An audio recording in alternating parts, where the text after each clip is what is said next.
কাইল Marsh, তারপর দেখতে পাচ্ছেন আমাদের ব্যাটিং এ নির্বাচন সোহাগ, তার পিছনে আছে কিপার শান্ত। তারপর আমরা এখন ওভার আছে মাত্র আর এক ওভারে রান লাগবে 26 রান। বল এবার শুরু করা যাক। এখন ব্যাটিং আছে Nusrat Hasan Sohag, Take a hit. It's 6 more.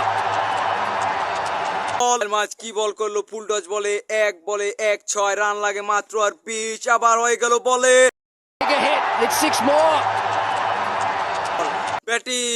Batting খুব দুর্দান্ত পিটান দিল, কিন্তু আমাদের সার্ভার সেই 4 নাম্বার বলে রানিং রান লাগে আর মাত্র 6। Take a hit. It's 6 more. বলে রান লাগে আর মাত্র 2 run. Take a hit. It's 6 more. From the skipper. Once again, he's played a blinder here. In the stands, they cannot believe it. Absolutely incredible. That is what, and they got it in fine style. 6, 4, 4, 6, 4, 6.